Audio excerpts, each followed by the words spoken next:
Hi, and welcome to The Buzz. I'm Justin Adelson. I am with the Trust Center for MIT Entrepreneurship and with the Beehive Cooperative, which is where we are right now in Cambridge, Massachusetts, E52 500 on MIT campus. With me today is Victor. He is with GeriJoy Technologies Inc. Thank you very much for joining us today. Tell us a little bit about yourself. So I'm Victor. I just recently graduated from MIT with my master's in mechanical engineering. Thanks. Yeah, commencement was fun and all that. So now I'm excited to be starting my first startup. So my background's kind of in mechatronics and robotics, and that's sort of what the startup is about, but more on the software side. So. Okay, and tell us actually a little bit about GeriJoy. All right, so well, here's the pitch. So imagine that you're this elderly person in a nursing home, for example, and you know, family can only visit so often. You don't have too many friends around, and frankly, the staff don't have as much time for you as you'd like. So it's kind of lonely a lot of times. You spend most of your days alone, so it's not too happy. But then imagine that you had this cute little puppy dog that you could form this emotional connection with, and you know, take care of all the time, and that would like love you all the time. You know, and that's a great and healthy emotional connection to have. And there's papers to show how healthy that is actually for your physical well-being even. Unfortunately, that's not possible because there'd be nobody in these homes to take care of all these pets. Right. So that's too bad. But then GeriJoy makes that possible because we create virtual companions for elderly people in nursing homes. So it's kind of like the virtual companions that kids might have, like with Tamagotchi or Neopets, but really different also because we're catering to elderly people. So big screen on a tablet, really easy to use. You don't have to fiddle around with buttons, and in fact, you can talk to our virtual pets. So it's even better in many ways than an ordinary live pet because through technology we can enable conversational intelligence. So these are pets that you can have intelligent conversations with, and because they're internet connected with conversational capability, they can also do things like read out the news or weather, tweets from family members, or bring interesting photos that the elderly people are interested in, straight from the internet in a seamless manner, kind of like how you would ask your dog to fetch you the newspaper.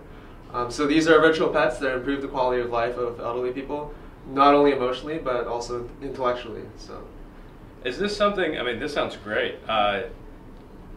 Is there potential in other markets for this? Have you guys looked into this already, or are you taking it one step at a time? Yeah, so we've talked to the Boston Center for Independent Living, and they've suggested, for example, children with autism spectrum disorders. So there's studies and things, and basically autistic children, they have difficulty interacting with real people and having like emotional connections and being able to tell how other people are feeling. And a lot of times it's easier for them to interact with an artificial object or kind of an artificial entity, and that can help to open up their interaction with other people as well. So there's kind of potential there, and then also when I bring up the subject to people, just ordinary people that I know, a lot of times they're like, well, I could use something like that. So we'll see where that goes. But for now, I mean, it is called GeriJoy, and when we just start out, we'd like to focus on a specific market instead of going all out everywhere. And that's a very wise thing to do. I think you can see a lot of times when people are starting new companies, they want to reach every single market that they can, and it's proven that philosophy or that approach can be disastrous for a company. It's always best to stick with one, and it's very good to hear that you guys are doing that. When I say you guys, though, who's on your team? Who's involved? Yeah, so it's me, and then there's Shuo Deng, which is she's a PhD student at MIT still. So she's going to be involved quite a bit over the summer. And so whereas my responsibility is kind of on the front end of the software and technical development and also business development, hers is kind of in the back end. So we have a network system, and I haven't mentioned this, but actually what we do is we're splitting out human intelligence to allow for like true conversational intelligence, because artificial intelligence really isn't good enough for like a lively conversation with a real human. So she handles some of the stuff in the back where we employ kind of cheap labor to create this human intelligence and split it among virtual companions, and she handles kind of the network architecture of that because that's kind of what her research is about. And then we also have an MBA student, Yair Berichman, who's just finished with Sloan now, so while he was more involved earlier and he helped us develop the business plan, right now he's more of like an advisor, Okay. And kind of on the business side. So the whole team's MIT? Yeah. Awesome. Good to see that. Not saying there's anything wrong with going to Tufts or Harvard or any other Boston areas. They're still great. But lastly, we are at the Beehive Cooperative. What are you looking to achieve your time here in the next 2-3 months?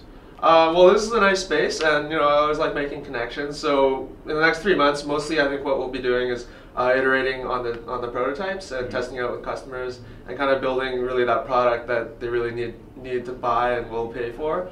And then throughout that process, it would be good to create a lot of connections, because eventually we're going to need funding, and we're going to be doing our provisional patents, and then all the lawyer fees come in, so we will be looking for funding kind of coming up, and I think it's nice to be associated with the Beehive, and to be able to kind of create connections out of that, to kind of pave the way for the next steps when we actually are looking for funding. Yeah. And I'm sure there's a lot of really interesting people around here, and ideas might spark. So and that's the great thing about the Beehive. I mean, we can't guarantee that you're going to get funding just because you're working there. Yeah, I know. but it's about the connections. But it's about the connections. Yeah. People, you talk to people, you learn from their experience, and maybe there's some staff, or there's some mentors, or there's special speakers that come in and you can talk to them about it, and they'll give you the knowledge that you need to make that next step forward. Yeah, certainly. Or maybe it might even be you. Yeah, you watching right now.